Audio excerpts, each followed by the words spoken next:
안녕하세요, 여러분. 영상을 끝까지 시청하신 후 댓글과 좋아요를 달아주시면 추첨을 통해 눈밑지방 제거에 효과적인 아이백 크림을 보내드릴게요. 야단마님의 구독과 좋아요는 완전 무료이니 안심하시고 눌러주시면 더 재미있는 이야기를 들려드리겠습니다.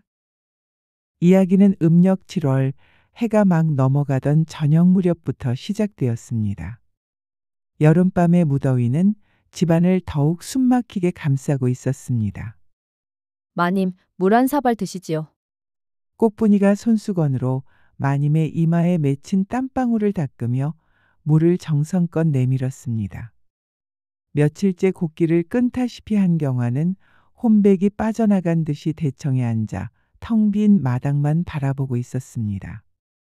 경화는 새하얀 상복을 입은 채 깊은 한숨만 내쉴 뿐 말 한마디 하지 않았습니다. 그녀의 고운 얼굴엔 수심이 드리웠고 가느다란 손목은 한 줄기 바람에도 부러질 듯 여위어 보였지요. 마님, 오늘도 문상객이 오신답니다. 윤복 도련님이라 하던데. 예전 서방님과 가까운 벗이셨다 하네요. 꽃분이의 말에도 경화는 그저 고개만 끄덕였습니다.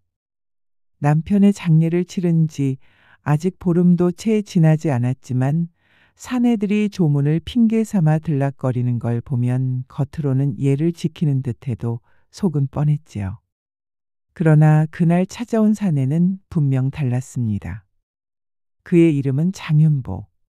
먼 길을 달려온 듯 흙먼지가 눌러붙은 갓을 벗으며 대문을 통과한 그는 마치 저승사자를 묵묵히 따르는 영혼처럼 어딘지 모를 깊은 외로움을 품고 있었지요. 윤복 도련님이십니까? 꽃분이가 허리를 굽혀 인사를 올리자 윤복은 그녀를 물끄러미 바라보다 천천히 고개를 끄덕였습니다. 그의 시선이 꽃분이를 스치자 꽃분이는 저도 모르게 저고리 깃을 여몄습니다. 안주인께 인사를 드릴 사정이 있어 왔네. 고인과는 오래도록 의형제처럼 지내왔지. 윤복의 목소리에는 깊은 애도와 함께 묘한 떨림이 섞여 있었습니다. 그럼 어서 드시지요. 마님께선 대청에 계십니다.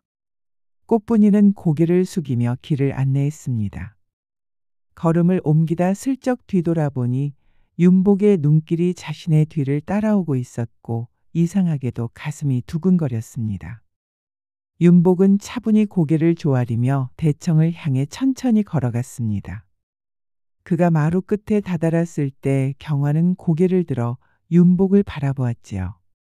그 순간 윤복은 가슴에 벼락이 떨어진 듯 숨이 멎었습니다. 한때 마음속에 품었다가 친구의 혼례 소식에 애써 묻어두었던 여인. 그때도 그랬듯 여전히 아름다운 그녀가 이제는 홀로 남겨진 것입니다. 이럴 수가. 운명이란 이렇게 잔혹한 것인가. 윤복의 가슴 속에서는 오랫동안 잠들어 있던 욕망이 거대한 파도처럼 치솟았습니다. 오랜만이요, 재수 씨. 네, 도련님.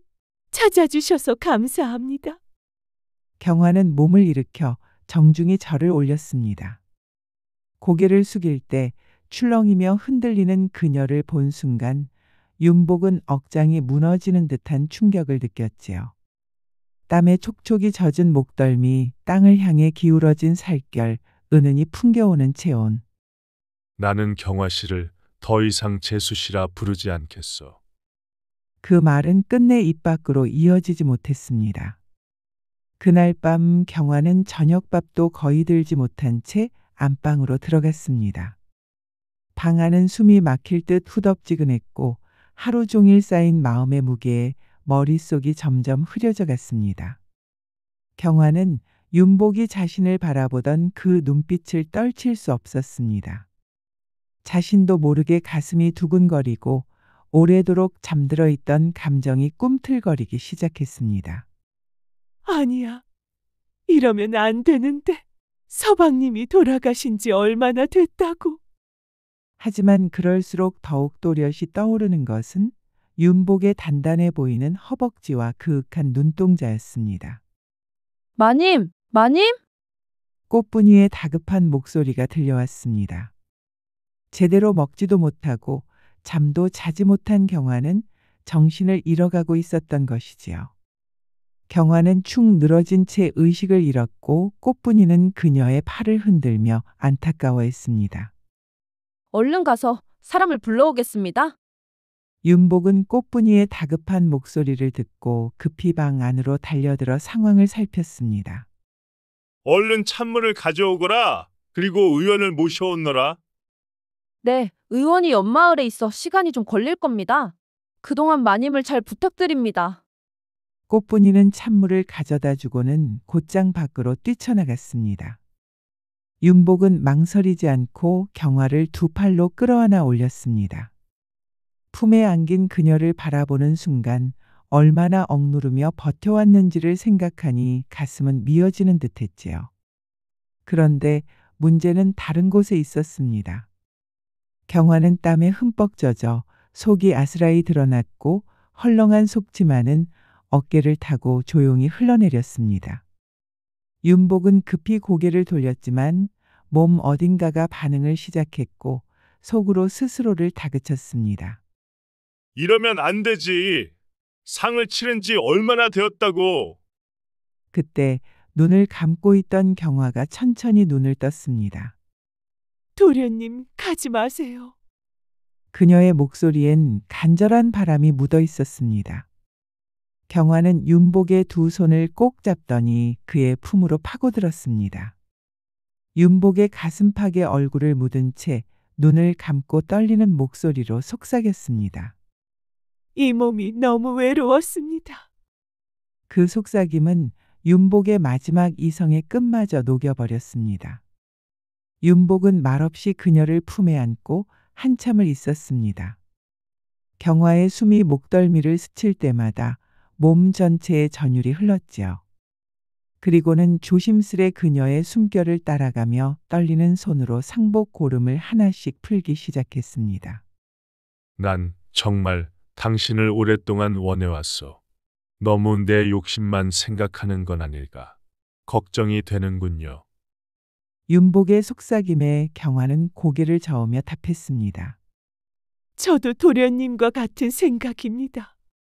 도련님, 오랫동안 그리움만 키워온 밤들을 오늘 다시 빛나게 해주십시오. 경화의 간절한 부탁에 윤복은 더 이상 머뭇거리지 않았습니다. 그렇게 서로를 원해왔던 외로운 남녀에게는 그 밤이 신혼밤이 되어갔지요.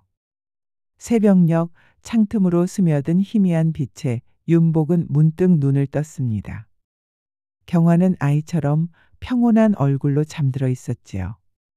그 모습을 바라보던 윤복은 하나의 확고한 다짐이 생겼습니다.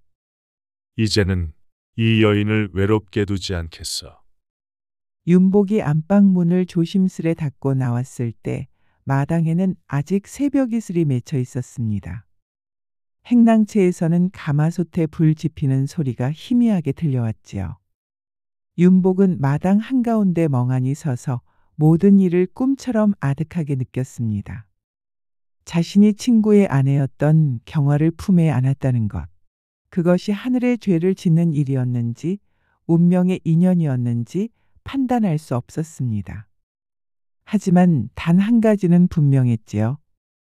도련님, 사내의 품이 이렇게 좋았던 적이 없었어요.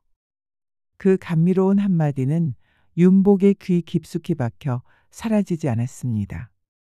그런데 바로 그 순간 마루 끝 어둠 속에 앉아있던 꽃분이와 윤복의 눈이 마주쳤습니다. 그녀는 옆마을까지 갔다가 의원이 출타 중이라는 말을 듣고 마님이 걱정되어 곧장 돌아왔던 것이지요. 그리고 밤새도록 그 자리에 조용히 앉아 있었던 것입니다. 꽃분이는 어젯밤 내내 한숨도 자지 못한 채 마루 모서리에 웅크리고 앉아 있었습니다. 그리고 그 틈 사이로 보아서는 안 될 장면을 모두 보고 말았지요. 마님과 도련님이 나누던 그 뜨거운 숨결, 달빛 아래 춤추듯 어우러지던 두 사람의 몸짓들. 마님이 도련님을 그렇게 간절히 부르시며 울부짖으셨어. 꽃분이의 심장은 솥뚜껑처럼 들썩이며 요동쳤습니다. 가슴 한편에는 질투가, 다른 한편에는 알 수 없는 설렘이 동시에 올라오고 있었지요. 그동안 도련님이 마님을 사모해왔다는 것은 누구나 눈치챌 수 있는 일이었습니다. 그 애틋한 눈빛, 조심스러운 손길, 마님 앞에서만 보이는 그 떨림 꽃분이는 눈치 빠른 계집아이였거든요. 도련님이 마님의 하얀 고름을 바라볼 때마다 목젖이 움찔거리는 것까지도 모두 알고 있었습니다. 하지만 정말로 그런 일이 일어날 줄은 꿈에도 몰랐던 것이지요. 한 번만, 단 한 번만이라도 나도 도련님의 품에 안기고 싶어. 꽃분이는 무릎을 끌어안고 얼굴을 파묻었습니다. 눈물인지 땀인지 모를 뜨거운 것이 볼을 타고 주르르 흘러내렸고 가슴 깊은 곳에서는 이제껏 눌러왔던 어린 여인의 욕망이 조용히 꿈틀대기 시작했습니다. 그날 해가 중천에 떴을 무렵 윤복은 뒷마당에서 장작을 패며 깊은 생각에 잠겨 있었습니다. 도끼질을 할 때마다 굵은 땀방울이 이마를 타고 흘렀고 벗어놓은 상의 탓에 드러난 그의 넓은 등짝은 햇살 아래 구릿빛으로 빛나고 있었지요. 경화는 늦은 아침상을 받고도 안채에서 좀처럼 모습을 드러내지 않았습니다. 어젯밤의 여운이 아직 몸에 남아있어서인지 아니면 부끄러운 마음 때문인지 알 수 없었지요. 도련님, 마님께서 오늘도 안채에서 안 나오시네요. 꽃분이가 물동이를 이고 다가와 아무렇지 않은 듯 말을 건넸습니다. 하지만 그녀의 목소리에는 어딘지 모를 떨림이 섞여 있었지요. 어제도 그러시더니 혹시 더 편찮으신 건 아닐까요? 윤복은 도끼를 내려놓고 손등으로 땀을 닦으며 빙긋 웃었습니다. 걱정 마라, 꽃분아. 몸이 조금 피곤하신 것뿐일 게다. 그 말을 들은 꽃분이는 속이 부글부글 끓어올랐지만 애써 표정을 감추려 애썼습니다. 도련님의 피곤하다는 말이 무슨 뜻인지 그녀는 너무도 잘 알고 있었기 때문이었지요. 도련님, 저기. 꽃분이는 윤복 곁으로 한 걸음 다가서며 고개를 수줍게 숙였습니다. 그러자 하얀 목덜미와 깊숙한 골이 살짝 드러났지요. 혹시 오늘 밤에도 마님께서 편찮으시다면 제가 대신 안방에서 간병을. 그 말이 채 끝나기도 전에 윤복은 도끼자루를 꽉 움켜쥐며 몸을 굳혔습니다. 그게 무슨 말이냐, 꽃분아? 저도 알고 있어요. 어젯밤에 마님과 도련님 사이에 어떤 일이 있었는지. 꽃분이는 눈을 치켜뜨며 윤복을 똑바로 바라보았습니다. 그 눈동자엔 더 이상 아이 같은 순수함이 아닌 성숙한 여인의 욕망이 불타고 있었지요. 하지만 저도 도련님께 기꺼이 드릴 수 있어요. 그 당돌한 고백에 윤복은 눈썹을 찌푸렸습니다. 네가 무엇을 안다고 그런 말을 하느냐, 꽃분아? 그럼 딱 한 번만 안아주세요. 그러면 다시는 도련님을 사모하지 않겠어요. 제발요. 단 한 번만. 꽃분이의 큰 눈에는 맑은 눈물이 그득 맺혀 있었지만 단단히 담은 입술에서는 강한 의지가 느껴졌습니다. 윤복은 한동안 아무 말 없이 그녀를 바라보다가 결국 조용히 자리를 떠났습니다. 하지만 그날 밤 모든 것이 뒤바뀔 줄은 그 역시 예상하지 못했지요. 경화는 안방에 촛불을 켜며 혼잣말처럼 중얼거렸습니다. 꽃분이 그 아이. 오늘 눈빛이 예사롭지 않았어. 사실 그녀도 오래전부터 알고 있었지요. 윤복이 자신을 오랫동안 마음에 품어왔다는 것, 그리고 꽃분이는 그런 윤복을 몰래 훔쳐보며 가슴을 태우고 있었다는 사실을. 그날 밤 경화는 윤복과 무언의 약속이나 된 듯 안방에 촛불 하나만을 켜두었습니다. 하지만 그녀가 이부자리를 곱게 펴고 나오려는 순간 방 안에는 이미 꽃분이가 먼저 들어와 앉아 있었습니다. 아니, 꽃분아. 마님, 어젯밤에 도련님과 마님이 무슨 일을 하셨는지 제가 다 보았습니다. 아니, 뭘 보았다는 것이냐? 저도 윤복 도련님을 사모합니다. 그러니 하룻밤만이라도 소원을 이루게 해주신다면 못 본 척하겠습니다. 도대체 꽃분아, 그게 무슨 말이더냐? 마님, 그냥 오늘 밤에는 제가 마님 대신 이 자리에 누워있으면 안 될까요? 방 안은 어둡고 도련님께서 저를 마님으로 아실 겁니다. 꽃분이는 떨리는 손으로 미리 준비해둔 곱디고 온 치마를 펼쳐 보였습니다. 경화는 놀람과 당황 그리고 말로 표현하기 어려운 묘한 설렘을 동시에 느꼈습니다. 그래, 오늘 하루만 네가 원한다면 해보거라. 단 약속은 반드시 지켜야 한다. 경화의 허락이 떨어지자 꽃분이의 얼굴에는 환한 미소가 번졌습니다. 그날 밤 윤복이 안방 문을 열었을 때 방 안은 촛불마저 꺼져 있어 어두컴컴했고 누구의 얼굴인지 분간할 수 없었습니다. 그러나 어제처럼 익숙한 향이 코끝을 스쳤고 이불 속에는 여인의 실루엣이 어른거렸습니다. 경화, 오늘도 하루 종일 그대를 품에 안고 싶은 마음뿐이었어. 그 순간 흘러나온 가느다란 숨결은 윤복의 기억 속 경화의 반응과는 묘하게 달랐습니다. 어제와는 뭔가 다르다. 의심이 스치긴 했지만 그의 몸은 이미 그녀의 달라진 움직임에 조용히 이끌리고 있었지요.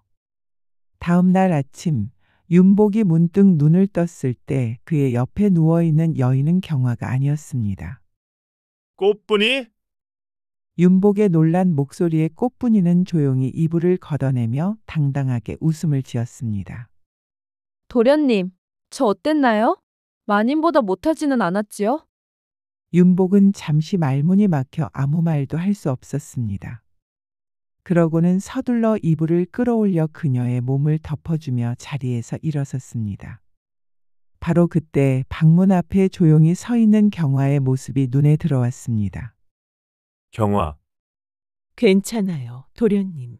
저도 처음엔 깜짝 놀랐지만 지금 보니 그 아이 얼굴이 아침 이슬처럼 맑고 곱더군요. 경화는 윤복을 향해 담담히 미소 지었습니다. 그 아이 마음만큼은 진심이었을 거예요. 그렇지 않나요? 윤복은 두 여인 사이에서 어찌할 바를 모르고 그저 입술만 달싹거렸습니다. 그날 저녁 윤복은 아무도 없는 뒷마당 한가운데 서서 별이 총총한 밤하늘을 올려다보았습니다. 그리고 마음속으로 굳은 다짐을 했지요. 이 두 여인, 앞으로 내가 꼭 지켜주리라. 그 밤부터 윤복의 방에는 서로 다른 빛깔의 고름이 번갈아가며 떨어지기 시작했습니다. 어떤 날에는 경화의 자줏빛 고름이 또 어떤 날에는 꽃분이의 분홍빛 고름이 촛불 아래 흩날렸지요. 어느덧 계절이 바뀌어 이화나무 잎이 싱그러운 바람에 하늘하늘 흔들리며 아침 햇살을 곱게 거르고 있었습니다. 안채 마루에는 경화가 새하얀 저고리를 단정히 입은 채 앉아 이마에 맺힌 땀방울을 고운 손수건으로 천천히 닦고 있었지요.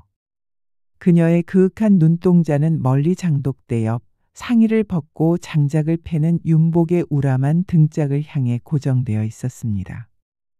도끼질을 할 때마다 물결치듯 움직이는 어깨 근육을 보고 있자니 경화의 가슴 속에서는 은밀한 떨림이 일어났습니다. 그런데 그런 감정은 경화만의 것이 아니었습니다. 꽃분이 역시 두 손에 물동이를 들고 넋을 잃은 채 윤복의 탄탄한 몸매를 바라보다 그만 물을 콸콸 엎질러 버리고 말았지요. 꽃분아, 정신을 어디에 팔고 있느냐? 아, 죄송합니다, 마님. 제가 방금 큰 모기 한 마리가 날아가는 걸 보고서. 경화는 피식 웃음을 터뜨렸습니다. 이 계집아이도 이제 완전히 도련님에게 빠져버렸구나. 그날 저녁 안채 부엌에서는 꽃분이가 마님을 위해 된장국을 끓이며 조심스레 말을 꺼냈습니다. 마님, 도련님께서 요즘 많이 피곤하신 것 같아요. 글쎄, 왜 그런 말을 하느냐? 밤에 자주 잠을 설치시는 것 같아서요. 가끔 새벽녘에 장독대 옆에서 혼자 멍하니 서 계신 것을 봤거든요. 경화는 그 말에 가슴이 철렁 내려앉았지만 애써 태어난 척하며 저고리 깃을 매만졌습니다. 사실 꽃분이는 그날 밤 이후로 마음이 편치 않았습니다. 윤복과 함께 보낸 달콤했던 하룻밤이 자꾸만 떠올라 밤마다 잠을 설치곤 했지요. 하지만 다시 그런 청을 드릴 수는 없어 그저 멀리서 도련님을 바라보며 가슴앓이만 하고 있었던 것입니다. 경화는 꽃분이의 그런 마음을 모를 리 없었습니다. 설거지를 하다 멍하니 허공을 바라보는 모습, 빨래를 널며 자꾸 윤복이 있는 쪽을 돌아보는 모습, 밤마다 뒤척이며 한숨 쉬는 소리까지 모든 것이 경화의 눈에는 그대로 들어왔지요.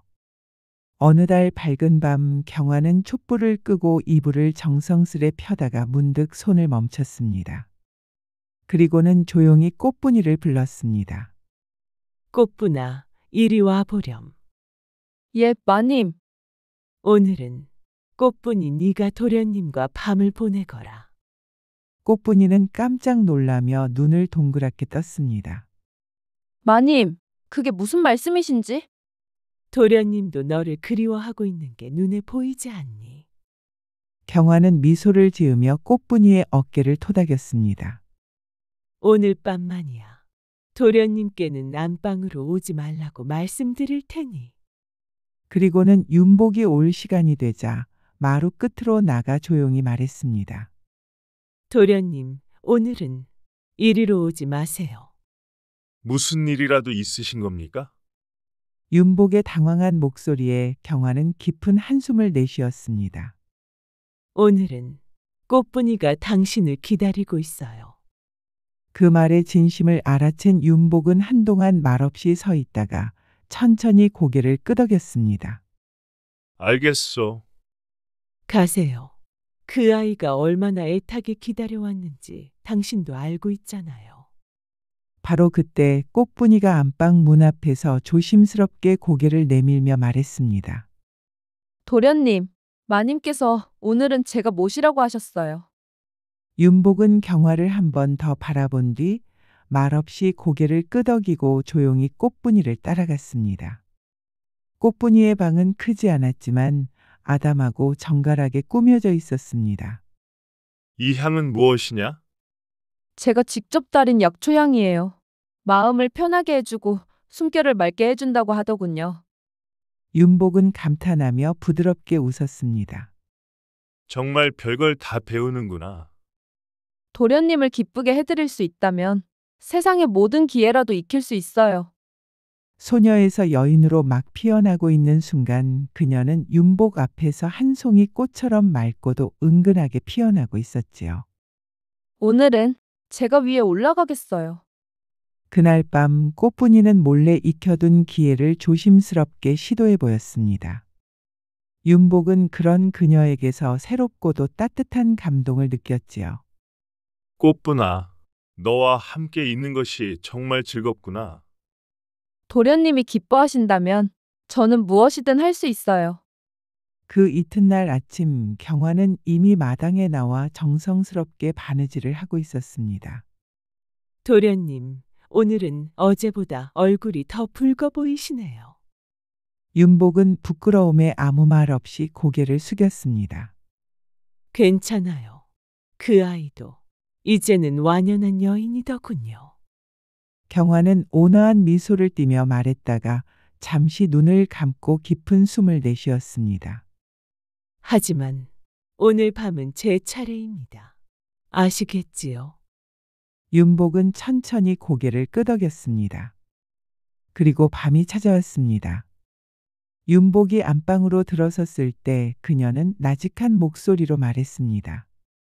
도련님, 오늘은 제가 위에 올라서겠어요. 저는 너무 오래 기다렸어요. 이 몸은 처음부터 도련님만을 위해 남겨둔 것이었어요. 그렇게 깊은 밤 윤복은 조용히 물결치는 감정 속을 자유롭게 유영했습니다.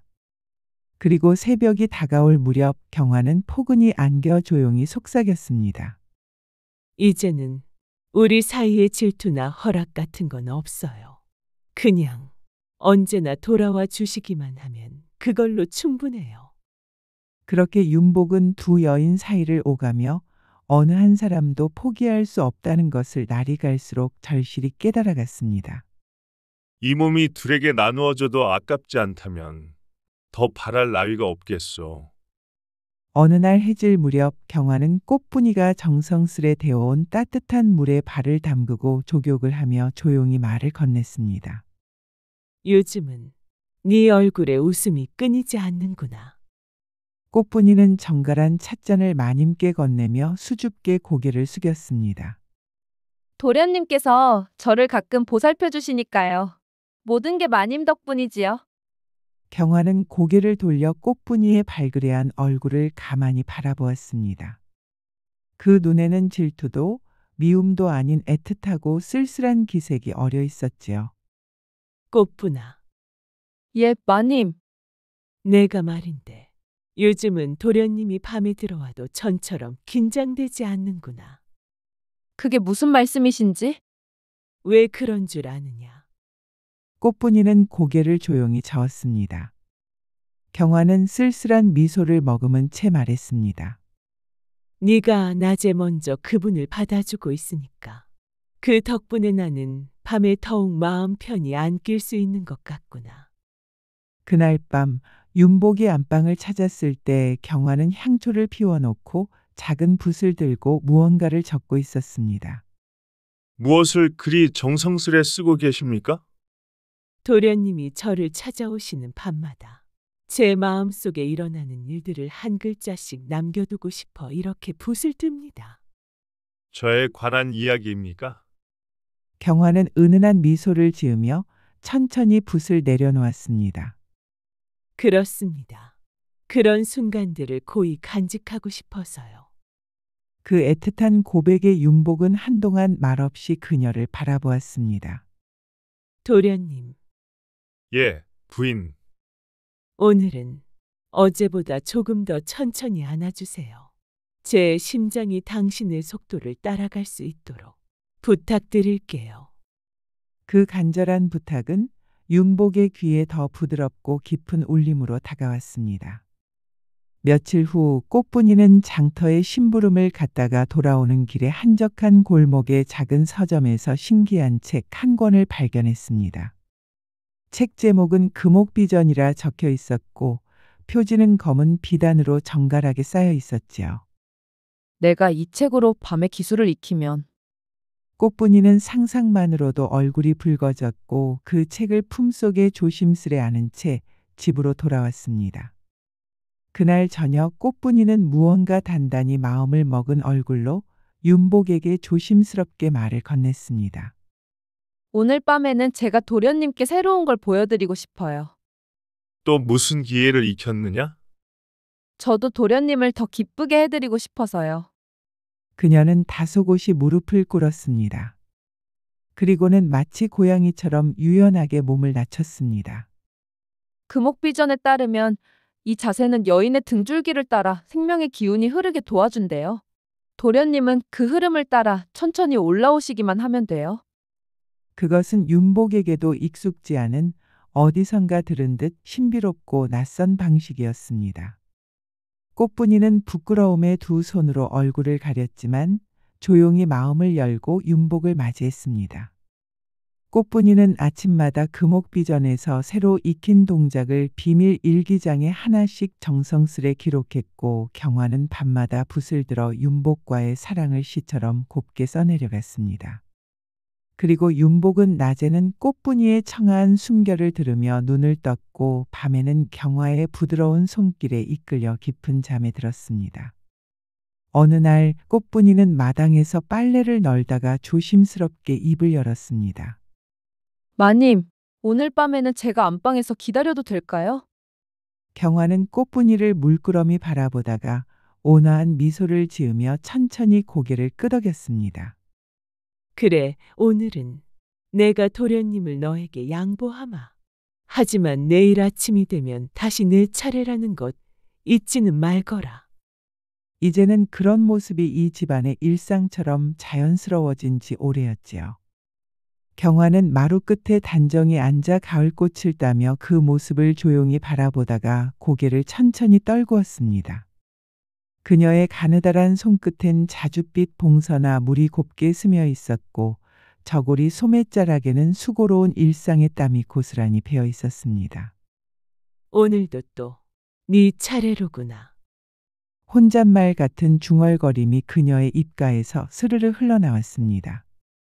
그 말에는 분노도 질투도 아닌 평온하고도 체념에 가까운 받아들임이 실려 있었지요. 그날 밤 윤복은 꽃분이의 아담한 방에서 자리를 정성스레 펴고 누웠습니다. 꽃분이는 그 옆에 눕기 전 차가운 물에 적신 수건으로 윤복의 이마에 맺힌 땀을 정성스레 닦아주었지요. 도련님, 오늘은 햇볕이 유난히 강했지요. 얼굴이 벌겋게 달아올랐네요. 네 손길이 닿으니 그 뜨거움도 다 사라지는구나. 윤복은 눈을 지그시 감고 꽃분이의 고운 손끝을 자신의 뺨에 포겠습니다. 그 손에서 전해지는 서늘한 기운이 그의 달아오른 얼굴을 조용히 식혀주었지요. 도련님, 오늘은 제가 위에 올라앉겠어요. 그건 지난번에도 그랬던 것 같은데? 그래도 오늘은 도련님의 눈동자를 바라보며 천천히 움직이고 싶어요. 윤복은 말없이 부드럽게 고개를 끄덕였습니다. 그날 새벽녘 경화는 문틈 사이로 무언가를 똑똑히 보고야 말았습니다. 꽃분이의 방 창호지 너머로 두 사람 모습이 흐릿한 그림자로 비춰졌던 것이지요. 처음엔 심장이 미친 듯이 쿵쾅거렸습니다. 이 감정은 질투일까? 아니면 두려움일까? 경화는 침구를 꼭 끌어안고 한참을 부들부들 떨었습니다. 가슴 깊은 곳에서는 이름 붙이기 어려운 복잡한 감정들이 소용돌이치고 있었지요. 하지만 이내 그녀는 천천히 고개를 젖히며 길고 깊은 한숨을 내쉬었습니다. 이제는 정말로 우리 셋 중에서 누군가는 물러서야 할 때가 온 건 아닐까? 다음 날 이른 아침 경화는 조용히 살인문을 열고 마을 어귀에 사는 점 잘 보는 노파를 찾아갔습니다. 품 안에는 윤복이 자주 품고 다니던 낡은 비녀 하나가 들어 있었지요. 할머니, 이 비녀의 주인 사주를 좀 봐주세요. 그분 곁에는 지금 몇 명의 여인이 있나요? 구부정한 허리의 노파는 비녀를 들고 이리저리 살펴보다가 의미심장한 웃음을 지었습니다. 이 비녀에서는 젊은 계집아이의 풋풋한 향기와 성숙한 여인의 깊은 체온이 함께 느껴지는구먼. 그 사내에 참 욕심도 크군. 욕심이 아니라 진정한 인연이라면요. 인연이라고 하기엔 그 두 여인의 길이 너무도 다르오. 하늘은 가끔 한 사내에게 두 여인의 사랑을 허락하긴 하지만 그 끝은 셋 중 하나가 눈물로 물러나는 일로 마무리되지요. 경화는 그 씁쓸한 예언을 들으며 조용히 고개를 끄덕였습니다. 그날 저녁 경화는 자신의 방에 유난히 진한 꽃창을 피워두었습니다. 그리고는 꽃분이를 조용히 불러들였습니다. 꽃분아, 도련님은 지금 어디서 무엇을 하고 계시니? 곧 마님방으로 오시겠지요. 그런데 오늘 밤에는 네가 대신 이 방에서 기다리면 어떻겠느냐? 꽃분이는 눈을 크게 뜨며 깜짝 놀랐습니다. 마님, 또 그런 기회를 제게 주시려는 건가요? 기회라기보다는 하나의 시험이라 부르는 게 맞을 것 같구나. 무슨 시험을 말씀하시는 건지? 도련님이 진심으로 누구를 향하고 있는지, 그 마음이 어디에 머무는지를 확인해 보고 싶지 않니? 꽃분이는 말없이 천천히 고개를 끄덕였습니다. 그날 밤 윤복이 평소처럼 안방으로 들어와 아무런 의심 없이 손을 올렸습니다. 하지만 그 감촉은 익숙한 것과는 조금 달랐지요. 윤복은 동작을 멈추고 조심스레 물었습니다. 부인인가요? 아니에요. 저예요. 꽃분이에요. 도련님, 마님께서 저를 보내주셨어요. 오늘은 제가 모시겠습니다. 윤복은 꽃분이의 간절한 눈빛을 바라보며 경화의 따뜻한 배려를 떠올렸습니다. 부인은 참 고마운 분이요. 꽃분이는 수줍게 고개를 끄덕이며 말했습니다. 저도 마님의 마음씨가 너무 고마워요. 이렇게 기회를 주셔서. 그날 밤 두 사람은 마님의 배려에 감사하며 사랑을 나누었습니다. 경화는 홀로 중얼거렸습니다. 때로는 사랑한다는 것이 양보하는 것이기도 하구나. 그 아이가 행복해하는 모습을 보니 내 마음도 따뜻해진다. 다음 날 아침, 윤복은 조심스레 경화의 방문을 열었습니다. 경화는 이미 일어나 정성스럽게 차를 우리고 있었습니다. 경화 씨, 도련님, 괜찮아요. 경화는 그를 차분히 바라보며 말했습니다. 이제는 우리가 셋이서 함께 사는 것이 결코 잘못된 일이 아니라는 걸 알게 되었어요. 윤복은 조심스럽게 물었습니다. 부인, 정말 괜찮으신 겁니까? 괜찮다는 말은 이미 눈물을 다 흘린 사람만이 할 수 있는 말이지요. 저는 아직 조금 더 울어야 할 것 같아요. 윤복은 그 따뜻한 찻잔을 두 손으로 받아들며 마음속으로 다짐했습니다. 이 두 소중한 여인을 모두 품고 지켜나가겠소. 그 어떤 어려움이 닥쳐온다 해도. 경화는 어느 날 장터에 다녀온 꽃분이의 창백한 얼굴을 보고 가슴이 철렁 내려앉았습니다. 마님, 사람들이 저희에 대해 이야기하고 있어요. 우리를 말이냐? 경화는 손에 들고 있던 찻잔을 조심스럽게 내려놓고 꽃분이를 똑바로 바라보았습니다. 꽃분이의 입술은 겁에 질려 하얗게 질려 있었고 두 눈엔 두려움이 가득 차 있었지요. 방 안에서 나는 소리들, 윤복 도련님의 행적 그리고 제가 마님방에 드나든 것까지 모든 걸 알고 있어요. 경화는 한동안 말없이 창밖을 바라보았습니다. 대나무 숲 사이로 스며드는 오후 햇살이 창호지의 물결처럼 번지고 있었지요. 이대로는 안 되겠구나.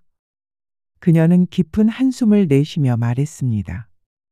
사람들 입에 오르내리는 소문이 점점 커지고 있어. 이제는 우리가 먼저 나서야 할 때가 된 것 같아. 꽃분이가 조심스럽게 거들었습니다. 마님 말씀이 맞아요. 이제는 누군가 대문을 박차고 들어올지도 몰라요. 그 말을 들은 경화는 자리에서 일어나 뒷방 깊숙한 곳으로 향했습니다. 그곳에는 흰 명주 보자기에 곱게 쌓인 소중한 물건들이 숨겨져 있었지요. 그녀는 조심스럽게 그것들을 꺼내어 꽃분이 앞에 펼쳐 보였습니다. 이것들을 경화는 차분한 목소리로 말했습니다. 윤복 도련님은 남편의 중마고이자 이 집안을 지킬 수 있는 유일한 분이야. 사람들이 뭐라 하든 지금 이 상황에선 그분께 의지할 수밖에 없단다. 꽃분이는 놀란 눈으로 경화를 바라보았습니다. 그럼 도련님께 이 집안의 모든 것을 맡기시려는 건가요? 그래, 이 집안을 가장으로 세워야 할 때가 왔어. 그래야 세상 사람들의 입도 막을 수 있고 우리도 더 당당히 살아갈 수 있어. 그날 밤 윤복은 경화와 꽃분이가 마련한 촛불 앞에 정중히 앉아 있었습니다. 경화가 먼저 엄숙한 목소리로 입을 열었습니다. 윤복 도련님, 예, 마님. 이 집안의 가장이 되어 주시겠습니까? 윤복은 놀라며 눈을 크게 떴습니다. 가장이란요? 저는 그저 돌아가신 친구를 그리워하며 머물고 있을 뿐인데. 이제는 그런 명분만으로는 부족해졌어요.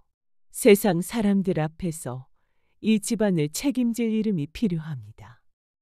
도련님께서 정식으로 이 집의 주인이 되어주셔야 저희는 이 마을에서 쫓겨나지 않고 살 수 있어요. 윤복은 잠시 고개를 숙이고 깊은 생각에 잠겼습니다. 그렇다면 이 집안을 제 어깨에 짊어지고 지켜가겠습니다. 하지만 잊지 마십시오. 제가 지키고자 하는 것은 집안뿐만 아니라 두 분 모두라는 사실도 함께 말입니다. 다음 날부터 경화는 정숙한 대감댁 안주인으로서의 위엄을 되찾았고 꽃분이는 마을 안악들 속에 자연스럽게 섞여들어 도련님과 마님 사이의 관계를 교묘히 감추어 주었습니다. 도련님께서는 안채에는 거의 들어오지 않으세요. 그저 집안일을 도와주실 뿐이지요. 마님께서는 여전히 수절 중이십니다. 바깥일은 모두 저희 하인들이 보고 있어요. 경화는 저녁이면 일부러 촛불을 모두 끄고 자리를 비우곤 했고 꽃분이는 시장에서 윤복이 집안일을 도맡아 하고 있다는 소문을 퍼뜨렸지요. 하지만 깊은 밤이 되면 모든 것이 달라졌습니다. 어느 날 밤 윤복은 먼저 꽃분이의 작은 방을 찾았습니다. 오늘은 아무 말 없이 그냥 안아주세요. 무슨 까닭이냐? 이제는 도련님의 품에서 달콤한 말을 듣는 것보다 온몸으로 사랑을 느끼는 게 더 좋아졌어요. 그 고백은 더 이상 어린 계집아이의 것이 아니었습니다. 한 사내의 사랑을 통해 여인으로 성장한 이의 진솔한 마음이었지요. 그리고 다음 날 밤에는 경화가 그를 기다리고 있었습니다. 그녀는 평소와 달리 향도 피우지 않았고 등불도 켜지 않았습니다. 오늘은 아무것도 없는 깜깜한 어둠 속에서 만나고 싶어요. 어째서 그러십니까? 지금 이 순간만큼은 온 세상에 우리 둘뿐인 것 같거든요. 그렇게 세 사람은 낮에는 아무 일 없는 듯 단정히 지내면서도 밤이 되면 따뜻한 온기를 나누는 특별한 삶을 이어가게 되었습니다. 야단마님의 구독과 좋아요는 완전 무료이니 안심하시고 눌러주시면 더 재미있는 이야기를 들려드리겠습니다. 야단마님은 앞으로도 재미있는 이야기가 많이 준비되어 있습니다. 구독과 좋아요도 잊지 말고 눌러주신다면 야단마님도 여러분에게 행운과 행복을 전해드리겠습니다. 그럼 여러분 모두 행복한 시간 보내세요.